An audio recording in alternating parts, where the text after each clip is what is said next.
extraordinarily strange. So this reading is dedicated to Airlie. And as I thought about that, I think every poem is a call out in the wilderness to someone. So everything I'm reading tonight has a dedication one way or another. But to begin, this is excerpted from the narrative poem, Welcome to the Reading, Cincinnati, 4th Street Cage Gallery, 1986. Art poem, kindred souls scattered about, including this woman, short hair, black on black, apparel lurking, pacing around the edges of things. She read a bit, I read a bit. We're both listening, alone, I think, mostly, when we caught each other's eyes. Hey, she said. Hey, I said back. Who are you? Says her. I'm Jim. Who are you? Says I. Airlie, she says. Let me show you something. And I followed her down a hallway to a basement stairs that led to a long, narrow room. Chairs, a brick wall, a raised platform. You and I, sir, proclaims this Airlie, we're going to start a poetry reading right here, right now. So says you, I say, but I have to ask, who are you, Miss Airlie? Poet? Teller of tales? Seer, songstress, all these things? What? She shot back. Didn't you hear me looking at you? Aren't you listening? I'm the soul who's going to save you from this bloodless shit. I'm saying, turn your radio on. I want to hear what you and everyone else has to say. And so it began.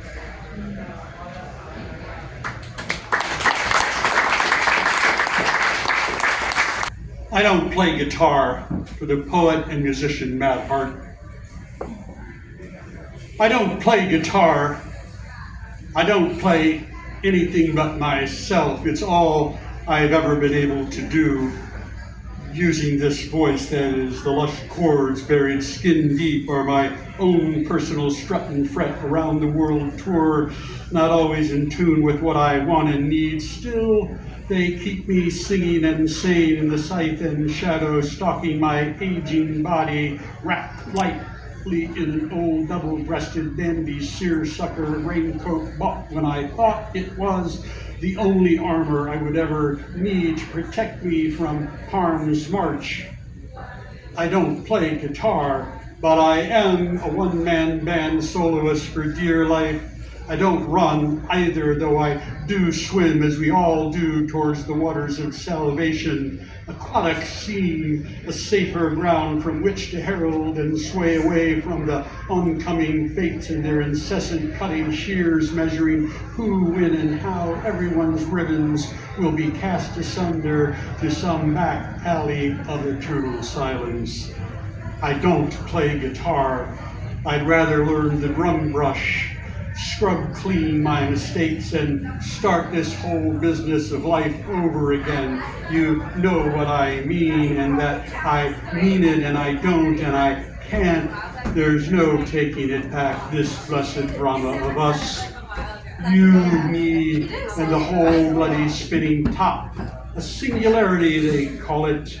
We're all in this mess together, so here's to the horse leaving the barn, the chickens flying the coop, the dogs running free, the trees speaking in tongues, the rabbits inside the garden gate, the eagles owning the air, and the azaleas running wild when what goes around comes around, calling out with everything ever spoke, everything ever done, everything that was everything, everything I am a broken record of myself. I don't play guitar. I play myself, wishing on a falling star in the night sky. There it is. Do you see it? It's beautiful. I'm going to catch it, swallow the dreams in its fire, capture the chants of the poets and the prophets among us, playing guitar, no doubt, though a price must always be paid, tolls rung and collected, fingers bloodied and broken in the journey to this. My voice, yours, in deep, mortal bandbox, sear echoing through the ages. It's all I need to call out across the heavens, tell everyone I ever loved that I have learned to play one soulful chord on my guitar.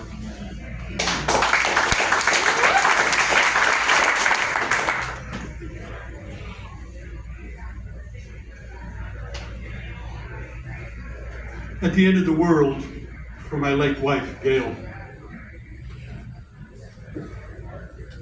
What I'll remember at the end of the world is you always ordering the clam sauce at the Cafe Sport on Green in San Francisco and finding those truffles on a walk in a North Carolina forest under a dying oak far from our beach, that beach. The one at Point Reyes with an elephant's trunk etched on a cliff. You asked, where is the rest of it? This is just like us, you said, so I took you to Half Moon Bay where I thought the oysters and the sun and the beer would be enough to complete what was not there between us.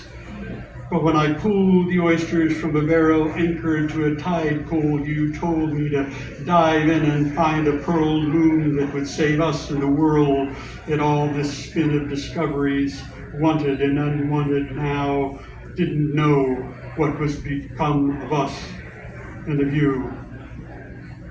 When the doctor said, your love has suffered a grievous insult to her body, I plunged into the cold looking for that pearl moon that would save you, but there was nothing but black, and I thought, this is the end of the world, but it wasn't, and now I am, years after I had broke to the surface and found myself swimming to the edges of the earth, only to find that there was more world without end. I am struggling to remember an omelet like no other, eggs dashed with rosemary, truffles folded in at the first bubble, the flipped and fold of the oysters, and I am there but for an unrepentant spatula in an aging pan that threatens to burn this beauty, and suddenly I remember that this was our magic pan, the one we bought from the vagabond flute player camped out at the Oakland flea market, claimed it would teach God's own song and bring fortune or calamity to all who touched it. All I wanted was an omelet that looked like a half moon with you laying asleep under the stars. Seems I was blessed with both sides of the song. At the end of our own worlds, we all live our whole lives over again. But I'll remember begins and ends with you, darling. And clam sauce at the Cafe Sport on Green in San Francisco, and then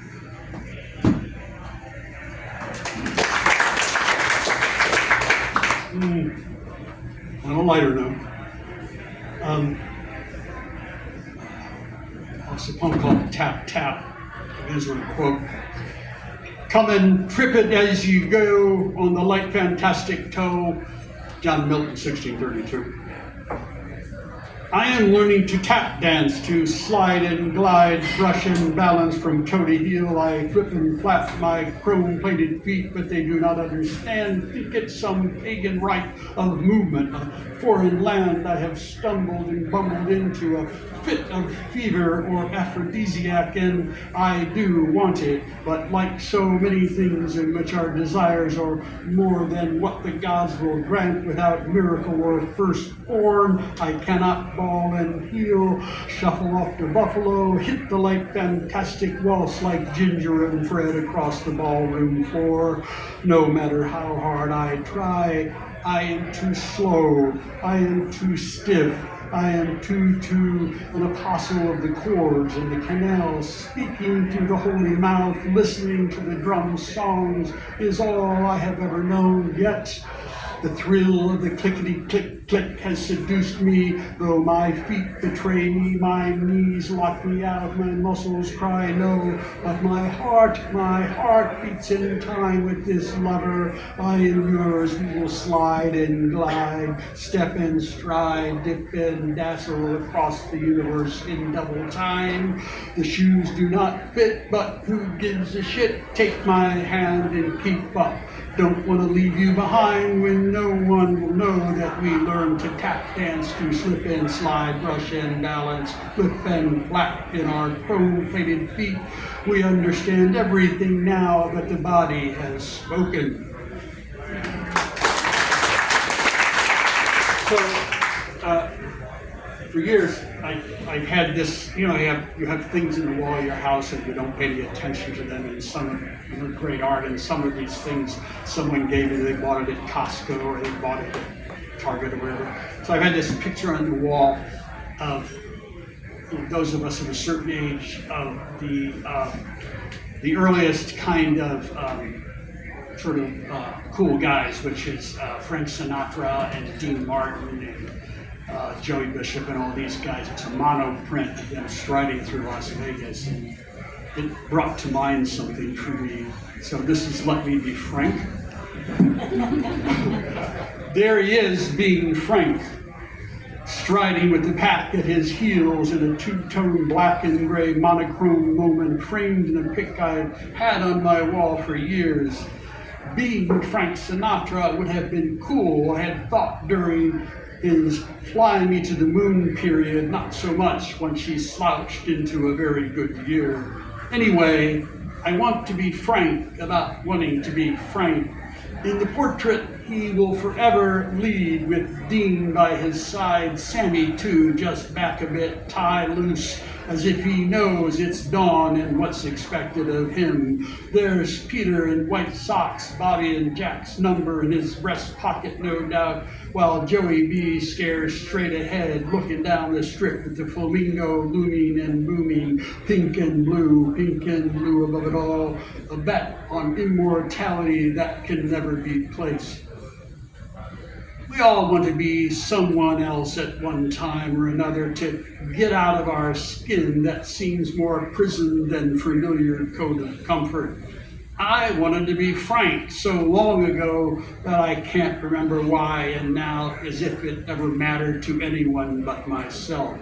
Still, I have the Nevada horizon in my memory trunk of an ancient Dodge Dart shot west out of the desert high on hash, and a California dream rumbling with the midnight moon guiding me into a future that speaks now of desires unmet, promises broken, and conclusions that were always coming no matter the choices made, forks taken, love's lost, and lamentations that haunt me on this day and evermore.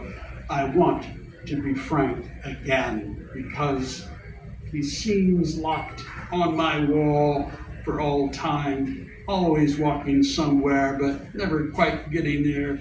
That is, to the end, where none of us wants to be and not want anymore. So I'm going to start the car now. I'll drive. It's a 1965 Lincoln Continental. Oh, baby. Bench seats, room enough for everyone. Dean rides shotgun. Peter, Joey, and Sammy are in the back smoking. We're all smoking and laughing at who knows what. Maybe the picture disappearing from my shelter. I just need to talk about it before I let go of wanting to be frank.